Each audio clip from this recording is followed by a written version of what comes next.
Hey there, welcome back. It's Louisa from Feel Good Astrology. How you doing?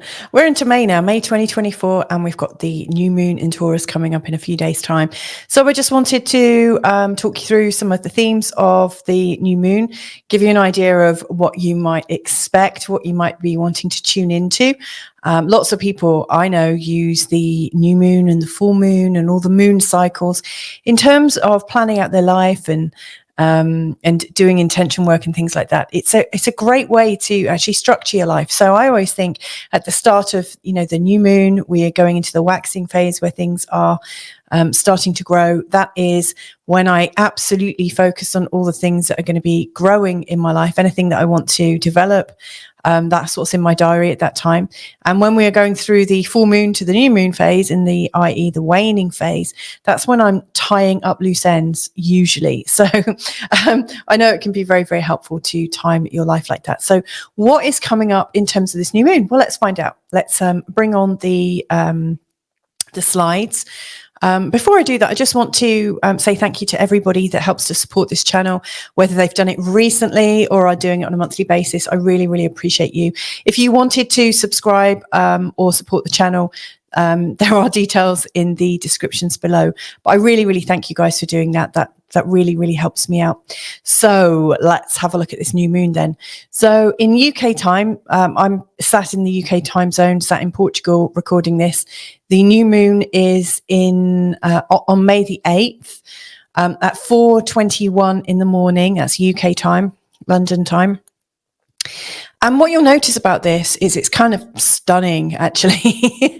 Like we've got all of these planets just in this really, really kind of tiny, tiny space. And if you've already listened to my May forecast for 2024, you might notice that I was really zeroing in on this area here between Pluto right the way through to Jupiter at the far end. Or in fact, later on, the sun, because the sun's going to cross past both Uranus and Jupiter. But, it's a really, really tight space. There's this really tight focus of energy and of attention. So this is a very, very strong new moon. And if we think about it, the new moon is about new starts. It's about new growths. It's really setting us into a new flow of life. And then we've got to think about the energy of Taurus. So what does Taurus represent? Well, let's think of it in terms of, Taurus is the second sign of the zodiac. It's also ruled by Venus, which is instantly going to give us some clues. So if we think of the second house, some of the things that the second house and Taurus have in common are this ability with money, this idea of money and resources and security. How might we build some security for ourselves might be a question that you ask yourself at the time of the new moon. It might be how you focus. It's also a sign that's about comfort and also really nice kindness. If you think about the Venus theme, obviously Venus is the ruling planet of Taurus, like Venus is about kindness, compassion, softness. It's about sensuousness. So the nice tastes, the nice smells, the nice feels that we get when we're, surrounded by lovely fabrics and a good temperature and stuff like that. So, when I think about the Taurian character, in particular the sun or the ascendant, I'm thinking of people who really like luxury. If you think about kindness and goodness and things that look good, aesthetically pleasing, and then also think about the money link as well, we could have things like luxury and a sense of high levels of care and self-esteem. So, this new moon may well be focused on how you can experience more kindness to yourself, more self-care, how you can go easy on yourself and how you can ease into life right now. So I think ease is a really strong theme, especially seeing as in recent times, we've gone through this quite harrowing, I have to say, this harrowing time when we went through Pisces and also through the Aries season. It seemed quite harrowing. So, we are coming up to this time of great ease and comfort and almost like there's no rush. I mean, that's something else that I associate with the Taurus character. If we think of the bull, And I also like to compare the Taurus character to an oak tree. You know, there's something traditional about it. They live for a really long time. There's a really good longevity with the oak tree. And, you know, think of the roots, the deep rootedness, or trying to budge a ball that doesn't want to move. You know, Taurus, it doesn't want to go fast necessarily. It wants to go far, and it's in no rush to do it. You know, that lovely Taurian tree is kind of rooted, it's grounded, it doesn't want to shift, it just wants to take its time to make up its mind.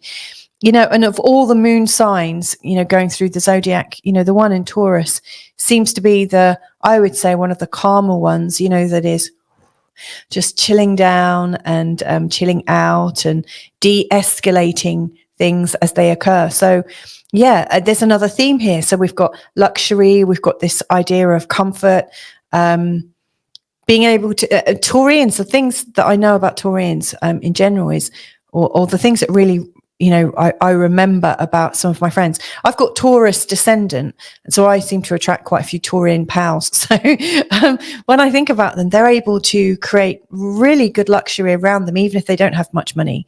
So what they do have, they handle well, and what they do have, they seem to deliver beautifully in a really, really nice way. So, you know, things like shabby chic is really great in a Taurian's you know, under a Taurian jurisdiction, you know. So again, you know, even if you don't have much, and even if you don't have much time, you know, even if you don't have much in the way of resources, you know, this new moon could be very much about how are you going to make the most of what you've got without needing to rush off, dash off, stress yourself out. So it's really about putting your best foot forward, kind of without moving, and just absolutely allowing the sort of natural groundedness, the natural creativity, and the natural compassion to absolutely emanate.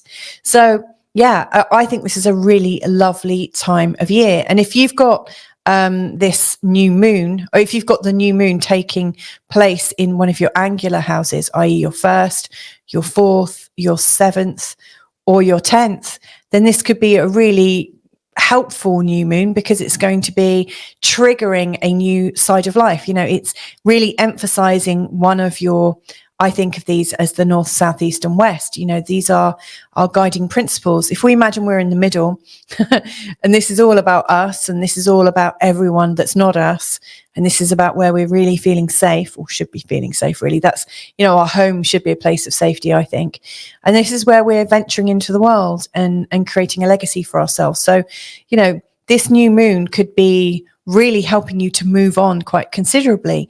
But you might want to consider which house this new moon is showing up in, and then, you know, consider the meaning of that particular house. So how can you develop greater constancy, a better value of money, a better sense of self-care, nurturing, and enjoyment of food and the finer things in life within your actual available resources? You know, how can you make everything stretch that bit further, and in a really calm and beautiful way? How can you find peace in this area of your life right now? Because I do think the new moon is offering us that, and it does every month, I think.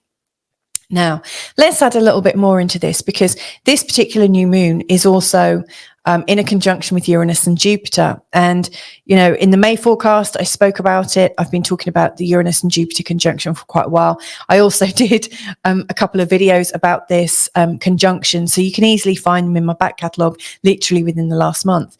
So this energy is still very much going on. You know, this new Uranus and Jupiter cycle, which is bringing us a greater level of innovation and freedom, a greater level of hope and independence, a greater level of consciousness, and possibly a more reverent sense of our place in the world. You know, I really, you know, feel into all of those. And the fact that it's in Taurus, again, it could be that we're doing something with our resources. You know, our resources are going just that bit further in the different areas of our life. You know, it could be a great business idea. As an example, you know, I've got this playing out in my 7th house right now.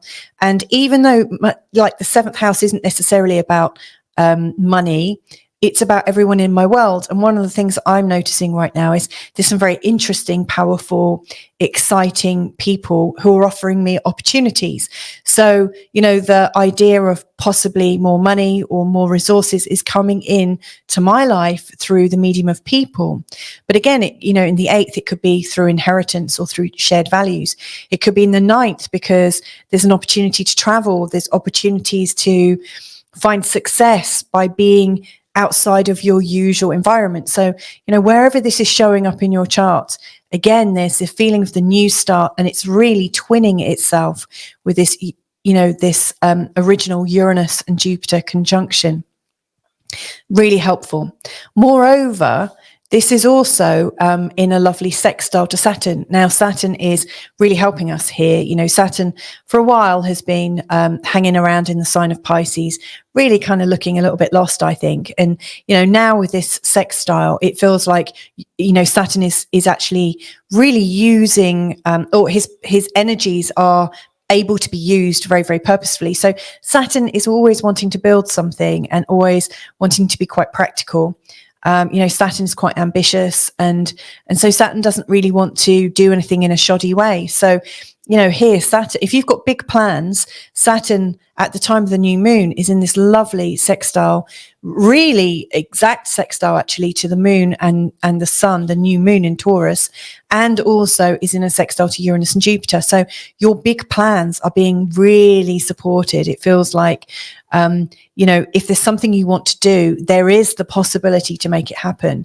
And, you might look to see where Saturn is currently in your life, because that is most likely showing you where you're going to get your support from. So, it feels like there's lots of exciting people coming into my life right now. And my Saturn's down here in my 4th house, very much showing me that whatever opportunities are coming up for me right now, I need to get support from my home. And thankfully, things seem to be really playing out nicely in that way. So again, look at where your Saturn is as to how, this fantastic new moon energy can be shared and explored deeper.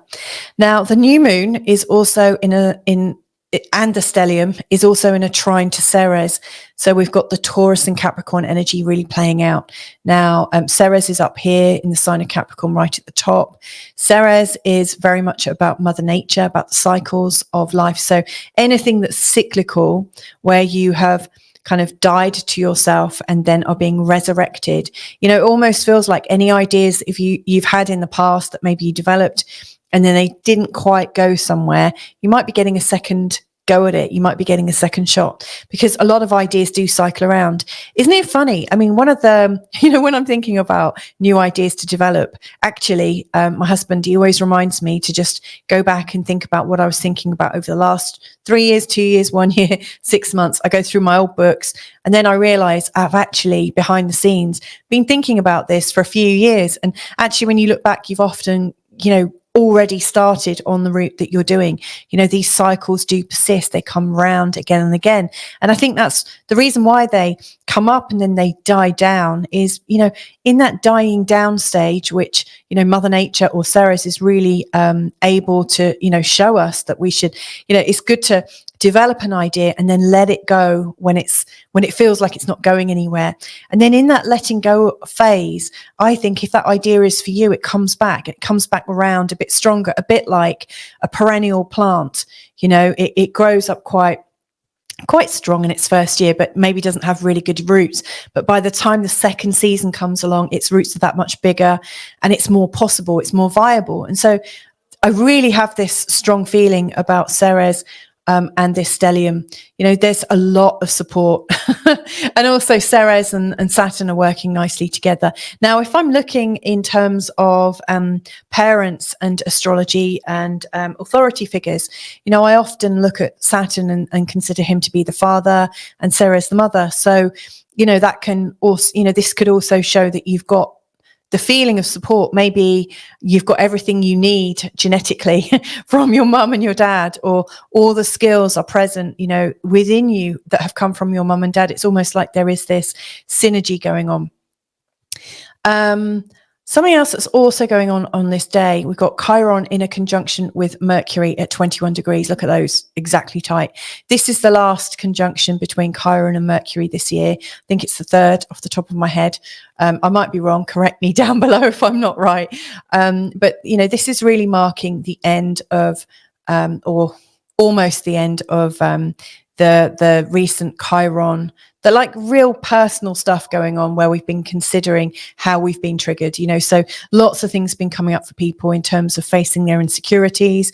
At the time of this new moon, if this is something that's going on for you, you've got something that has been worrying you that you've not been able to really focus on, this is a moment where you might be able to finally articulate it. Don't worry if you don't, because at the end of the month, Mars is going to catch up and will make a conjunction with Chiron, where you'll feel it in your body, probably so much so that you won't be able to ignore it. But, if you know what's on your mind and what is still a bit sore, this is another really good time to get it off your chest. And with the new moon energy and all those proactive placements, I really think we can actually really move on this. The last thing that I'm quite excited about in terms of this is this lovely sextile between Jupiter and Neptune. So here's Jupiter and here's Neptune, and this energy is just building and building throughout the whole of the month. At the end of the month, when these guys go into an exact sextile, also Venus is going to be there. It's just going to be a very, very powerful day. But, for those creatives, those musicians, those artists, those singers, writers, real creative types, designers, people who heal, plantsmen, foodies, anyone that is absolutely working from their place of passion, this is the run up to a deeply creative time when we can really, really use all our natural gifts in a beautiful way, and it gets expressed. Now, there's a lot to do with Taurus and the voice. If you think, Aries rules the head, people often talk about Taurians having a beautiful voice. So with all these planets and this new moon energy in this sort of Taurus neighborhood, this is also a time when we could really find our voice and really like the sound of it and actually practice getting our needs met. There is something about the comfort. There is definitely something about expressing ourselves. So I'm very, very hopeful and excited about this lovely new moon position. Now, stick with me if you want to deep dive just a little bit more, because this gets a little bit more psychological as I include the energizing and challenging asteroids. So at the time of this, and they by no means make any sense, I have to say, and I try to figure out how they might be bringing us an additional kind of sense or meaning to the astrology that's currently showing. But at the time of the new moon, I picked up on the asteroids that were in closest aspect to the new moon, just to see what comes up. And it's a hobby of mine. I like to do it around the time of the new moon, full moons, the eclipses, season changes, because I think asteroids really add another dimension. So what have we got?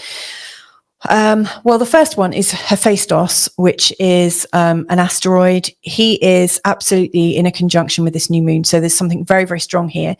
Given that we've got Mercury and Chiron here, very, very close together, really giving us the opportunity to talk really openly and candidly about our experiences and our insecurities. This is quite helpful, because if you've got any experience of being rejected, being mocked for maybe feeling not good enough, in Hephaistos's life, he was born differently.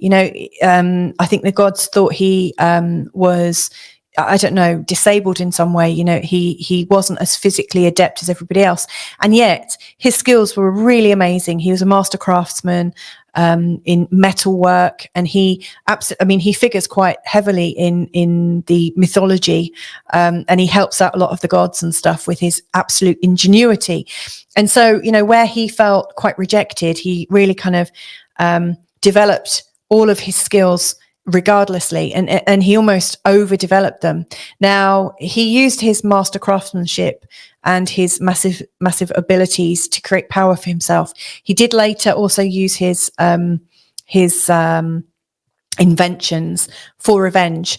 And also next month, not next month, and the next moon, on the full moon, Hephaistos, it's not Hephaistos that's showing up, but there is what's known as Volcanus, which is a Uranian point, really telling the same story, the same sort of archetype as Hephaistos, you know, a master craftsman, metal worker, who maybe has come from some kind of energy of shame and mockery and has kind of really dug down.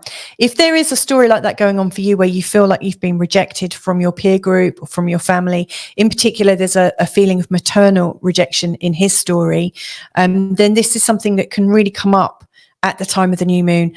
You know, I like to see these things coming up to be healed. It might be time to realize, actually, and it doesn't always work like this, but, you know, sometimes, and this is something I got from my good friend Sarah in Access Consciousness, sometimes the wrongness of you is actually the rightness of you.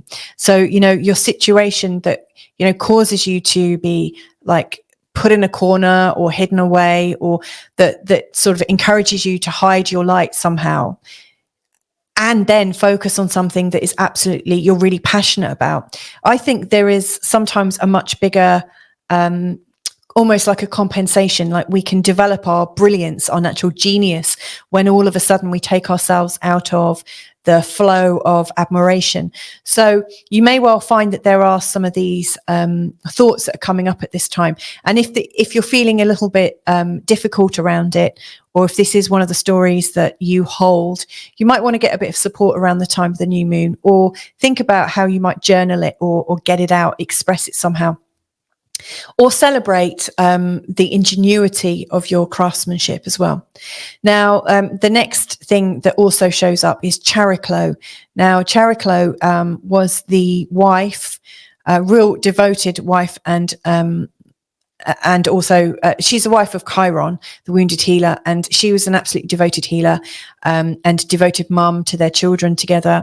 And there's something about her that is quite ethereal and beautiful, and she represents a safe space and subtle energies.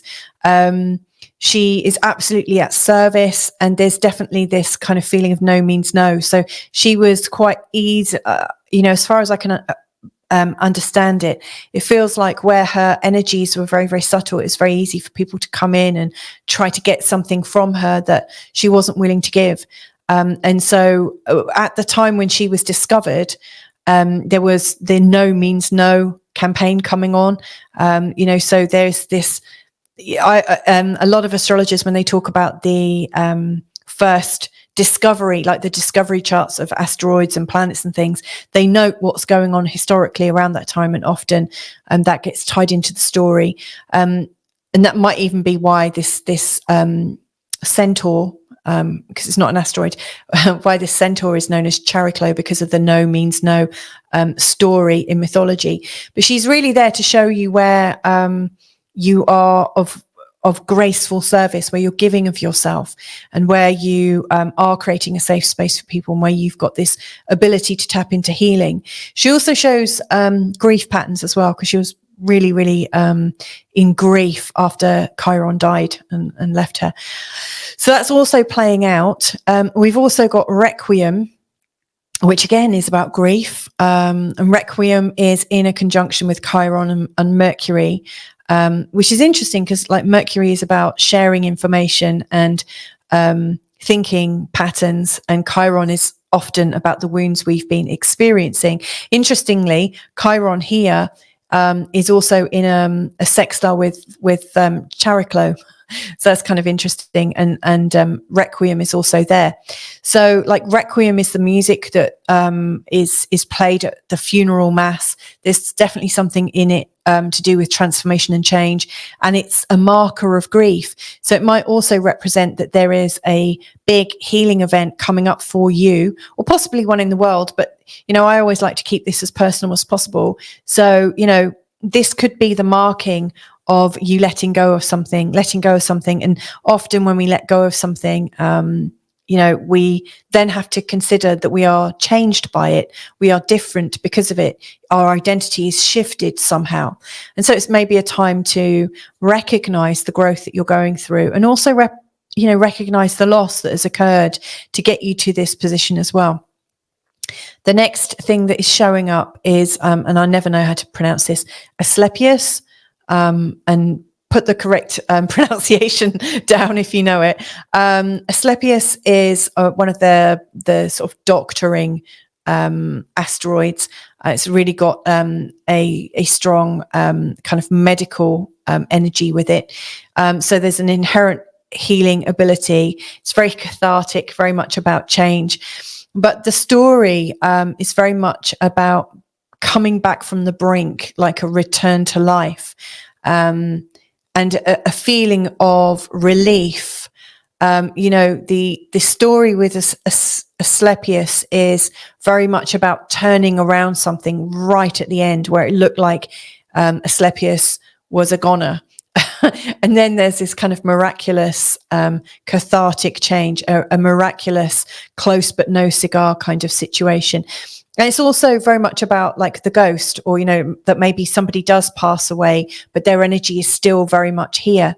So again, there's another feeling of grief, change, possibly death, all of this sort of very transformative energies kind of like really in this chart. And Asclepius is in a sextile to this particular new moon. So we've got a sextile here.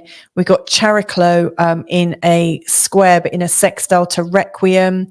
So we've got sextile. We've got quite a lot of supportive energies. The next one that comes up, again, has got some very strong energies to do with reincarnation and transformation. So we've got Persephone, who's also known as Proserpina, according to whether you're Greek or Roman. In the story, she's the daughter of Ceres, who gets kidnapped by Pluto, aka Hades. Where's Pluto? There he is. Now, there are quite a few different stories about Persephone's or Proserpina's abduction. There are some people that say actually she was looking for a bit more excitement, and she wasn't abducted. She went willingly into the underworld with Pluto or Hades because she was interested in experiencing a different kind of pace of life. But there's this feeling, Ceres' story, that she goes through a grief cycle because her daughter's gone. So spring and summer, when Persephone is here, that's why Persephone is associated with spring and growth and fertility. She comes back earthside, and she's with her mom for a couple of seasons, and that's when everything comes up and blooms. And then Ceres goes into grief as Persephone goes back into the underworld to become the queen of the underworld. That's, she rules it with Pluto or Hades. So there's a very strong story of reincarnation, that she's born again and again and again. Possibly a story of abduction or running away, or escaping. And again, like the ghosts of the past, there is this idea that does anyone ever truly leave? Are we always in touch with the people who have been with us and are no longer with us? Maybe at this time of the new moon. And Taurians are very, very intuitive. They are one of the psychic signs, I think. So, is this a new moon that is helping us to stay in contact with the dearly departed souls that we love? That's one question that is coming up as I'm looking at all of this. Finally, we've got a trans-Neptunian object, which is essentially a mass beyond Neptune and Pluto. And so we've got Altjira, who is named after the Aboriginal sky god of dreamtime. And Altjira is allowing the spirits to roam the earth. Again, another kind of beyond the veil kind of reference. And Altjira in this one is here. So Altjira is connected to Chariklo and the South Node in a lovely grand chine. To me, that's saying, our love and devotion. Where's Chariklo? We can find ourselves in a safe space. We can use our subtle energies. We can be of grateful service. We can be a devoted healer. And, when we're in that place of devotion, maybe, the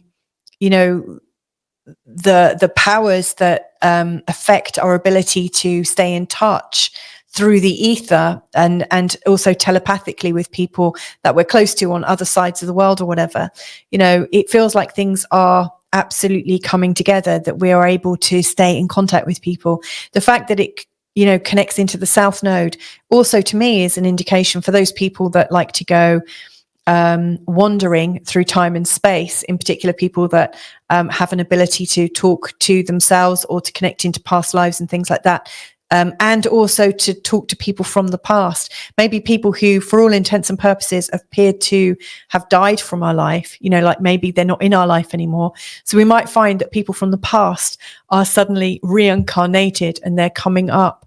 And maybe they're coming up because it's time to properly grieve them, properly let them go with a proper clearing. You know, if we're talking about Requiem and Mercury and Chiron, but maybe also we're able to let out some of that rejection, that fear of being mocked, you know, that sense of not being good enough that we might have experienced with them. So lots and lots of big themes here. I think that's all of it. So it just goes, you know, all I need to do now is just thank everybody who supports this channel. I really do appreciate you once again. It's really lovely what you're doing, and I really appreciate you.